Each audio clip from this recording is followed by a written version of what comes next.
Hello everyone and welcome back to the channel. Today we're doing a preview of the Emil 1951, which is going to be basically a premium version of the Emil 1. Now this tank should be coming very shortly, sometime this month. It is going to be in the snow globes for the Christmas event, so I would think it will be coming in the next week or two. That's just my guess though. Now, this tank is extremely similar to the Emil 1. It is better in just a couple ways. It does have better penetration, which is good because the Emil 1, basically the only bad thing about this tank was it didn't have super good penetration. But that is, it's a little bit better here on the Emil 1951. And as well, it has a little bit better on movement / rotation dispersion. And it has another 5 km/h forwards. And I mean, that's about it. I mean, that's literally about it. Those are basically the only differences. And then there is a slight difference in armor. The Emil 1951 does have side skirts, so it's going to have that thicker armor, and it's going to be better at side scraping. And actually, I noticed the Emil 1 has a better upper plate than the Emil 1951. I think that's just because it is longer and it has even a steeper angle on the Emil 1 than the 1951. But really, with these tanks, there is no really major difference between them. So honestly, I would have to say, I don't think the Emil 1951 is going to be worth it. I mean, unless these statistics are wrong, which I don't know why they would, there is hardly a difference. I mean, you can either play Emil 1 or 1951. If you get the 1951, you get another,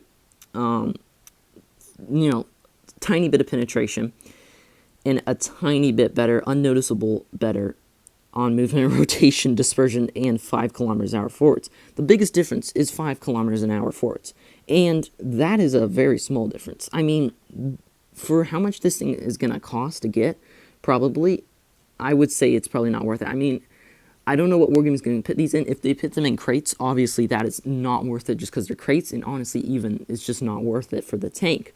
Now, if they sell it for money, it all depends on how much. If they sell it for like $15 or $20, I mean, maybe it's worth it. But if they sell it above anything above that, don't buy it. That's not worth it. Now, if they sell it for gold, they would probably sell it for like 10 or 15,000 gold, and I don't feel like that's worth it. I mean, personally, I feel like how much this will come, it's not going to be worth it. So just keep an eye. I wanted to make this video to show you guys there really is not much of a difference in between these tanks on Blitz stars and stuff. So I don't think it'd be worth it to get this tank when it comes out. Honestly, I don't think it would be worth it to get it. I mean, as you can see, for the tester's win rate, it's an extra 3%. Like, that's nothing.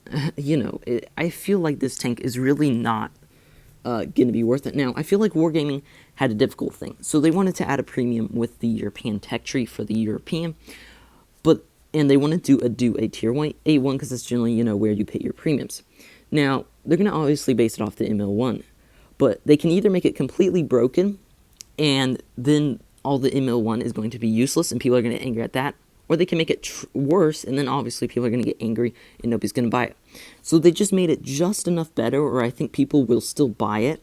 And a lot of people will just buy it because they're like, oh, new premium, I should get this. But it really, on paper, does not look much better. I don't know, maybe the tank just plays better. We'll have to wait and see. But right now, I would say this tank isn't worth it.